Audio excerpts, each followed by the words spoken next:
Welcome to my channel. I'm Nural. Thanks for joining me in today's Unlock Photography video. Today I will be answering some questions I received on Instagram, like how to start on Unlock Photography or how to digitalize your films. And before we get to it, just want to remind you that if you haven't done so, please do subscribe to my channel and hit the bell button. I will be uploading a new video every Tuesday, so stay tuned. Okay, let's get to the questions. The first question I received was from Fabet Ulto, and she's saying that she wants to start Unlock Photography and what camera would be good in terms of price and capabilities. And if you know me, you know that I am a Lomography fan, so I will start out with two options from Lomography. And one of them is the simple use camera, which I actually stripped mine off the cover that it comes in and put this cute little washi tape here. And this one is a preloaded single-use camera, technically.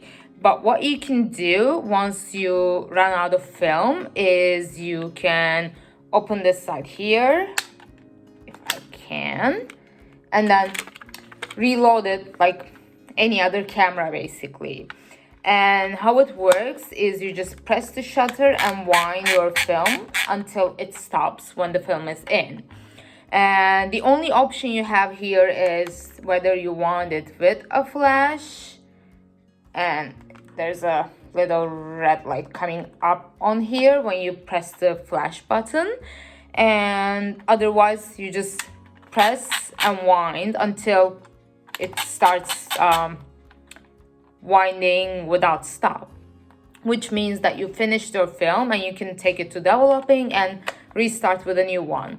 I already used this with like more than 10 rolls of film, and I tried it with color negative films, slide films, the Lomochrome purple film, and I liked all the results I got. So it is a cheap and simple option.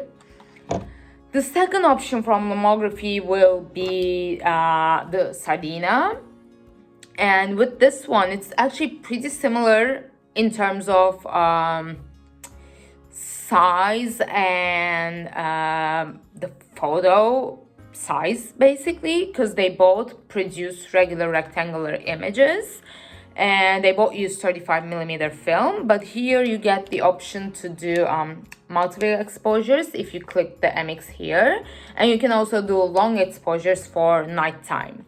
And with the flash, if you select a version with the flash, then you get these like different flash power levels, which determines how much it bursts. And this again is a nice option. This has a wider angle lens than the simple use camera, so you'll be capturing a wider area with this one. But again, it will not auto expose or anything. You will have to think about your time in terms of normal exposure or long exposure, and you will have to in both select your film according to where you want to shoot. Meaning, if you want to do indoors, then I suggest you select the higher ISO film. And the reason that I'm offering or suggesting 35mm cameras is because 35mm film is more widely available, and it's easier to get developed, and it has more exposures as opposed to medium format or 110, and so that will give you more chances for trial and error initially, and in the long run you will be able to shoot more photos. A more pricey option from Lomography would of course be the LCA, and the cool thing with this is of course you set your film speed here. So if I do have 100 ISO film in here, and if I set this to 100, then okay, I hope it's visible. So you see two red lights, meaning that the camera will do a long exposure, and if it was just one red light, then it was going to be a normal exposure, meaning that it wouldn't shake. And if it's two, then I need to keep it stable. And of course you can go for second-hand, more SLR type unlock cameras from Nikon or Canon, and most of my friends actually do prefer the Canon AE1, which is a really nice camera. And the cool thing with that one is so far these don't really let you set your aperture.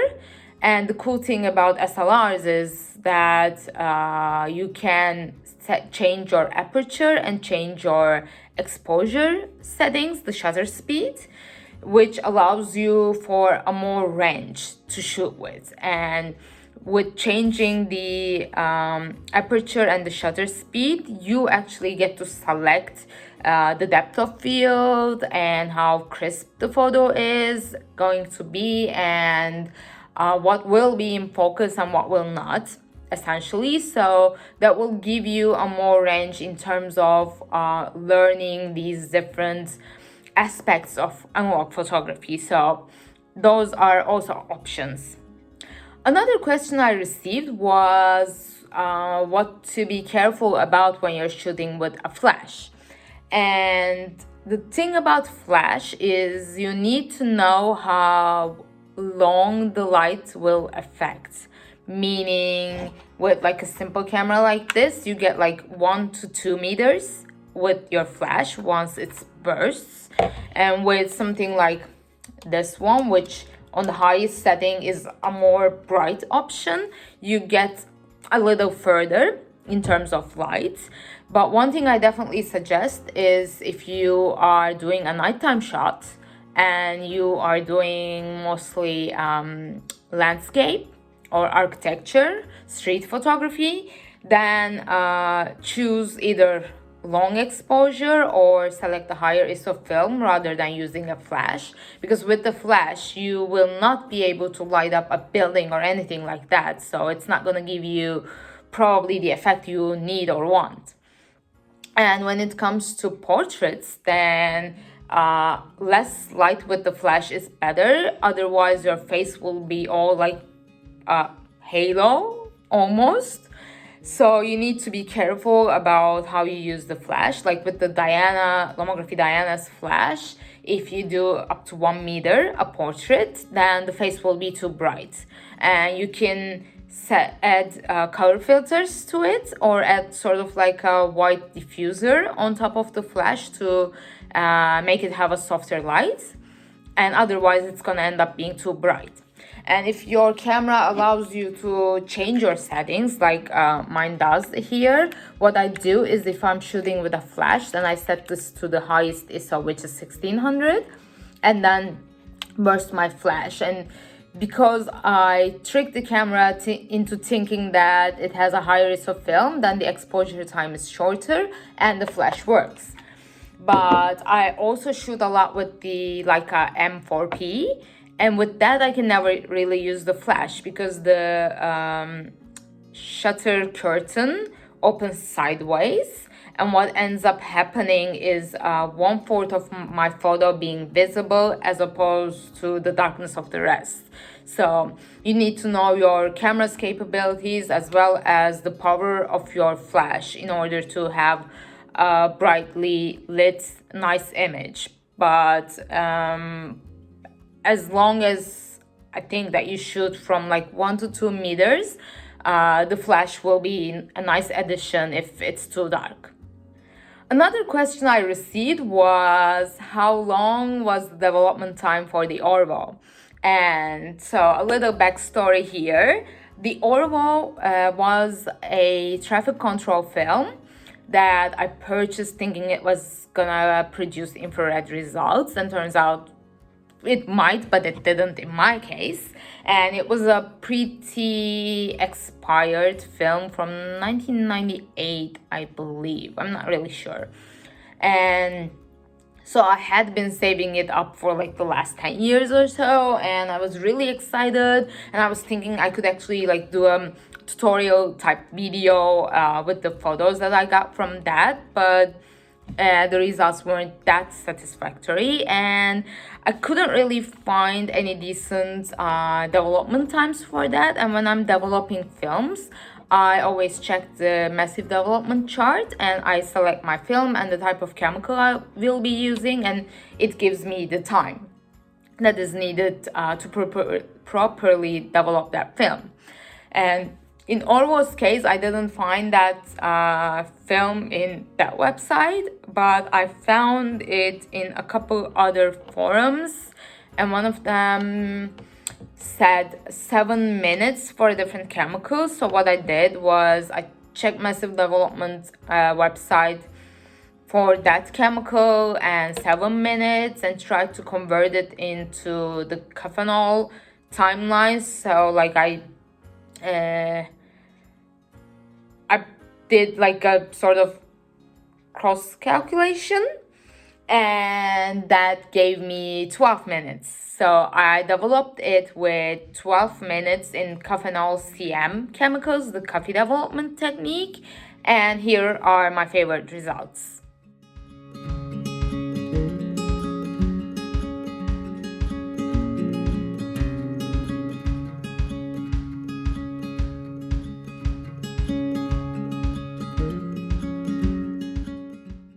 Another question I received was how to convert your negatives into your cell phone and how to like adjust the colors in there.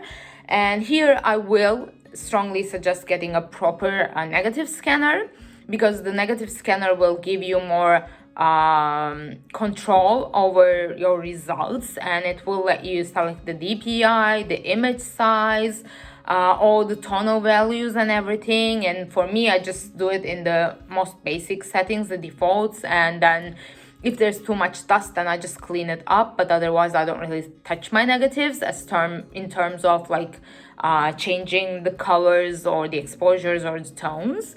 But you can of course do that, and also like set it in the scanner itself before you scan.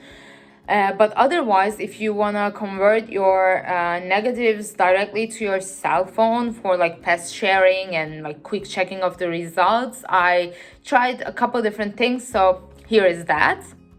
One of the first things that you're gonna need is an iPad or a white light source, and for that I downloaded this app called Screenlight that allows me to turn my iPad screen into a white light. And then I'm gonna need a negative that needs scanning, so I put it into my Digitaliza to keep it straight. And the first thing that you can do is actually from the settings on your iPhone, you can actually convert or invert the colors in the settings, and that will let you see the positive image of the negative that is down below. And from that you can take a photo and you can zoom in, and sorry that there's this the image that you can see on the phone, but ignore it please. I'm just trying to show you the simplest way. And the thing is, if you put some sort of like a little box or something in between the negative and the white lights on the iPad, it actually looks better, because otherwise the pixels of the light show through the image, and this way it allows you to get a crisper image. And here you can again see the positives. And the issue with this technique is once you turn your phone into the real colors, it will show as a negative, and I'll show that to you in a second. I'm just gonna see if I can like adjust the size of this. So what you can do is take a photo of the larger image and then just edit in the settings to select just your photo, and here we go. So this is the positive image, but when I close this off or turn it off, then when I go into my photos, then I see the red scale or the negative version. And one thing you can do is use an online program that inverts the colors. And I'm just going into this website and selecting my image and adjusting the side, and then when I hit invert image, then it converts it into the positive. And here you can see the negative version, and here you can see the positive version. Another thing that you can do is of course use another app, and there are two apps here. One is the Lomography smartphone film scanner app, and And this works best with, of course, the Lomography film scanner that is sort of like this black box where you put your negative in the bottom and your phone at the top, and it has these different film settings that you can choose from. Like currently I'm choosing the negative, and then you can just edit your brightness and saturation and temperature of the image to what satisfies you, basically. And then once you're satisfied with what you see on the screen, then you just take a photo, and this adds the image into the gallery here. And from there you can actually save it to your phone's the photos in the iPhone. And another app is the Kodak's version of this, and this is again a similar thing. Here you select the negative film, and from up here you can adjust your settings. Currently I'm adjusting the color, and then you have other settings as well from down there once you take the photo. So you can crop it, add a frame, or change the tonal values like so. And this again lets you take a photo of the larger image and then crop it out. I wasn't able to take the photo of just the photo of the photo because it doesn't focus from such a close distance, so it was easier to take a photo of something larger. And these two apps that are what you can use. And another thing is, of course, the camera, and then you can convert it another way. And one final question I received was, is analog photography as expensive abroad as it is in Turkey? And here my answer will be that it is not expensive in Turkey. I mean, of course, when you consider the cameras and the films, the prices are pretty much the same, because most of the companies that sell in Turkey end up having to import it through customs, and the cost of that you of course have to add it to the final price.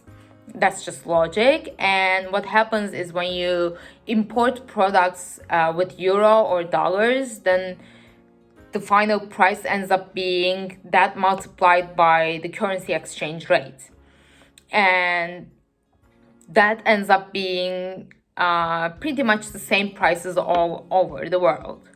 When it comes to films, Turkey might be just slightly cheaper as opposed to some of the European countries and the US. And that is because in some countries there's actually additional tax on films. Like in Finland, they add more tax to films than they do in Turkey. So films here where I live are a little more expensive than Turkey. And the last films that I got were one of the last films that I purchased in both places in like 1 or 2 weeks apart was the new Kodak Ektachrome.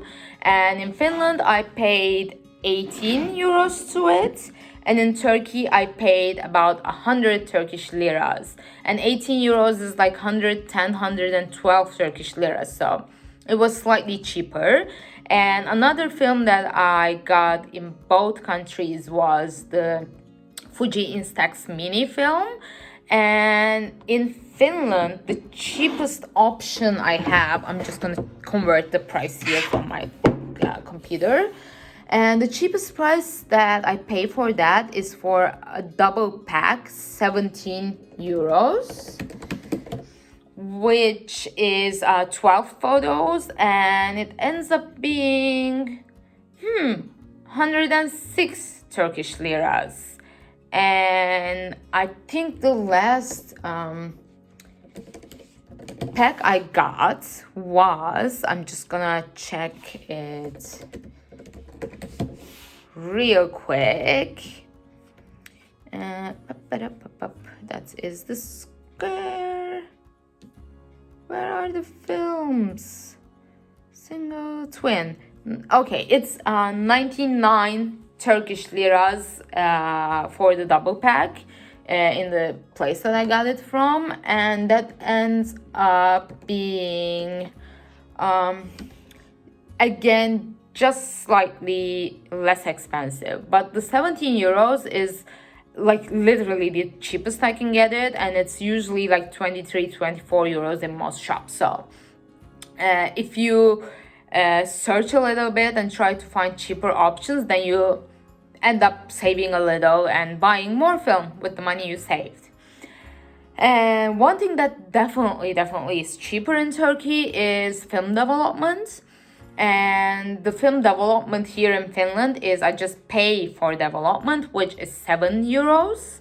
And in Turkey, you get it done for like, if I remember correctly, it should be something like 3 euros. Yeah, it's about 3 or 4 euros, so almost like half the price. And I have never had my films scanned in Finland, so I'm not sure what the pricing there is. But I once had my films scanned and printed in the United States, and I paid about $100 for like 3 rolls of film, so that was way expensive. And when it comes to printing, here I got it done for like 0.3 cents, 0.3 euros. And in Turkey, it's about like 1 lira or something like that. So it's again cheaper to get it done in Turkey. Okay, so those are all the questions I got. Thank you for joining me. And if you have any other questions that you want to ask, just write them down in the comments and I'll answer it for you. And I'll see you next week. Bye.